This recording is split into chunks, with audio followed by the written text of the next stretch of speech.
다니엘의 고민 무엇이었을까? 다니엘은 이런 고민을 했다라고 우리가 이제 생각을 해 볼 수 있는데, 유다와 바벨론은 비교 대상이 아니다.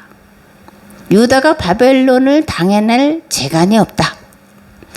바벨론이라고 하는 성을 보니까 도무지 망할 것 같지 않다.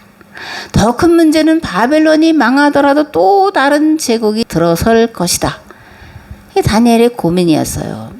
근데 실제로 아수르 제국 다음에 바벨론 제국이 일어났고, 페르시아 제국이 일어났고, 헬라 제국이 일어났고, 로마 제국이 일어났는데 점점점 그 세력들이 강해졌던 것을 우리가 볼 수가 있습니다. 그러니까 이러한 세계 정세를 내다보면서 과연 이러한 제국들을 이겨낼 수 있을까?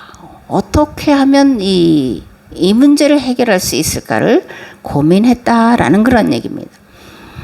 1919년 3월 1일 발표한 독립선언서에 도장을 찍은 자들이 몇 명이냐면 33인이죠.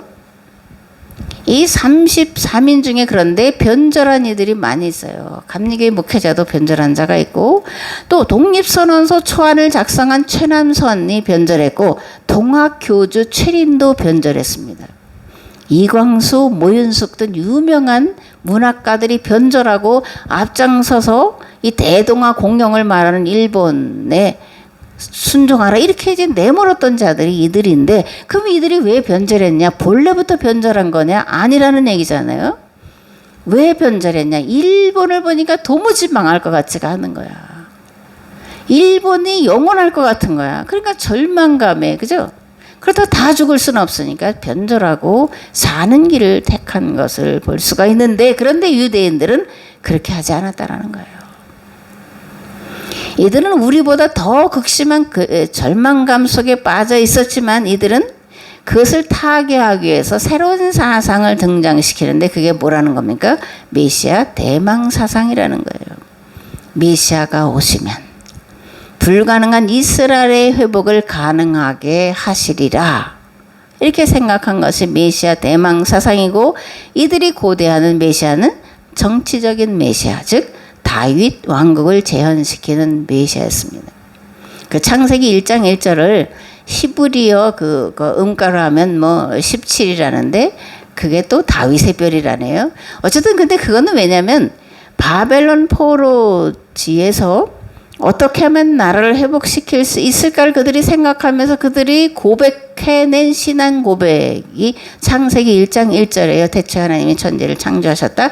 이 하나님께 우리가 범죄해서 우리가 바벨론의 노예로 끌려왔다. 그러므로 하나님께로 돌아가면 하나님 우리를 회복시키시리라는 신앙 고백을 첫 장에 선언하고 있는 게 대체 하나님이 천지를 창조하시니라는 말씀 속에 들어가 있어요. 그거는 히브리인들의 생각이면서, 그런데 모든 믿는 자들의 신앙 고백이라는 것을 우리가 알 수가 있습니다. 또 알아야 됩니다. 어쨌든 유대인들은 메시아가 오시면 불가능한 이스라엘의 회복을 가능하게 하리라는 생각을 가졌는데, 그들이 기다리던 메시아는 다윗 왕국을 재현시키는, 그래서 다윗의 자손 예수여 이렇게 이제 복음서에서 많은 사람들이 외치고 있는데, 이런 메시아 대망 사상을 근거로 해서 이들이 외치고 있습니다. 그러나 우리가 분명하게 알아야 될 것은, 예수님은 유대인들이 기다리던 정치적인 메시아가 아니라 죄인을 그들의 죄에서 구원하시기 위해서 오신 죄인의 메시아였고, 죄인들을 구원하시기 위해서 그 길을 열어놓으시기 위해서 대속의 십자가를 대신 지시고 죽으셨다라는 것을, 그리고 부활하시고 우리 가운데 오늘 계시고 교회의 몸이시고 머리가 되신다라는 것을 우리가 반드시 기억을 해야 합니다. 아멘. 앞에서 이제 창세기 41장 바로의 꿈을 말씀을 드렸는데, 바로의 꿈, 다시 말하면 바로가 꿈을 꾼 것은 요셉이 노예 문제를, 그리고 빈부 신분 이런 차이 차별을 해결할 방법을 찾아냈다는 얘기고, 그런데 다니엘도 요셉과 같이 이런 문제를 놓고 고민을 했다라는 거예요. 다니엘은 포로로 끌려온 수많은 나라의 백성들이 계속해서 노예살이를 해야 하냐, 어떻게 노예살이 문제를 해결할 수 있냐를 놓고 고민하며 그 해결 방법을 찾고 있었다, 이렇게 반복해서 말씀을 드립니다. 그렇다면 다니엘은 현실을 어떻게 인식하고 있었을까? 어떻게 바벨론 제국을 멸망시킬 수 있을까? 어떻게 가나안 땅으로 돌아올 뿐만 아니라 모든 노예로 잡혀온 자들을 자기 땅 자기 고국으로 돌아갈 수 있게 할 수 있을까? 무엇으로? 근데 보면 이런 겁니다. 날아온 돌멩이. 다음 주에 볼 텐데 이 날아온 돌멩이가 와서 바벨론 제국을 멸망시킬 것이다.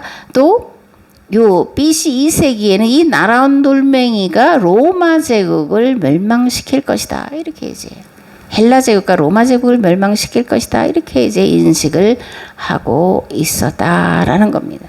즉 제국은 당분간 이어질 것이다. 그러나 제국은 날아온 돌멩이에 의해서 박살날 것이다. 제국의 역사는 흥망성쇠의 역사다. 제일 강한 나라가 됐을 때 그때가 곧 망할 때가 되었다. 이렇게 현실을 인식하고 있었다라는 겁니다. 그러면 다니엘은 어떻게 이런 생각을 하고 이런 현실 인식을 할 수 있었을까?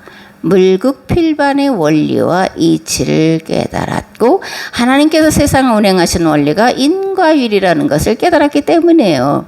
더 중요한 것은 창조의 지혜와 지식이 율법에 들어있는데 다니엘은 또 세 친구는 율법에 대해서 열심히 특심했고 그리고 율법을 잘 알고 있었기 때문에 이런 현실 인식을 하고 있었다라는 겁니다. 아멘. 다니엘서 2장 34절에서 35절을 말씀을 보겠습니다. 임금님께서 그것을 보고 계시는데 아무도 손을 대지 않은 돌 하나가 난데없이 날아들어와 쇠와 흙으로 된 그 발을 쳐서 부수어 버렸습니다. 그러자 쇠, 흙, 노쇠, 은, 금이 한꺼번에 부서져 타작마당의 곁처럼 가루가 되어 바람에 날려가고 자취도 남지 않았습니다. 그런데 그것을 친 돌은 산같이 큰 바위가 되어 온 세상을 채웠습니다. 여기에 뭐 쇠로 되고 흙으로 되고 노쇠로 되고 뭐 은으로 된 것은 헬라 제국 알렉산더가 죽은 이후에 4개로 나눠질 그런 상황을 말하는 것이고 그리고 로마 제국이 등장하고 로마 제국의 멸망까지 내다보는 그런 얘기다. 그런 말씀입니다. 아멘. 날아온 돌멩이, 교회를 말하는 거예요. 그럼 이 날아온 돌멩이는 어디서부터 왔냐? 하나님께로부터 왔다라는 겁니다. 아멘. 로마 제국은 날아온 돌멩이인 교회로 인해 망한 거예요. 박해받던 교회가 313년 콘스탄틴 황제의 밀라노 칙령에 의해서 로마 제국의 국교가 되는 일들이 벌어진 겁니다. 아멘. 그러면 콘스탄틴 황제는 왜 기독교를 공인하는 칙령을 반포했을까? 이 콘스탄틴 황제의 생각 속에는 기독교 복음으로 로마 제국 전체를 다스려 보자라는 생각을 갖고 있었기 때문이에요. 그럼 왜 이 황제는 기독교 복음을 가지고 로마 제국을 다스리려고 했을까? 당시에 기독교인들이 박해 상황에서도 순교의 상황에서도 기꺼이 신앙을 지킬 뿐만이 아니라 성도들끼리 서로 돌아보는 삶을 살았고 더 중요한 것은 가정과 자녀들이 순교를 지키는 그런 삶을 살았기 때문에 그것을 봤기 때문에 기독교 복음으로 많이 로마 제국을 평화롭게 통치할 수 있겠다라고 생각을 하는 겁니다. 로마 제국은 그러면 어땠냐? 음란한 종교와 음란한 삶으로 인해서 가정이 붕괴되고 있었다라는 거예요. 거룩은 더러움과 악을 이기는 능력입니다. 교회는 거룩한 삶으로 로마 제국의 악을 붕괴시키고 하나님 나라를 만들어갈 기틀을 마련했고 이것은 오늘날도 동일하다. 그렇게 생각을 합니다. 아멘.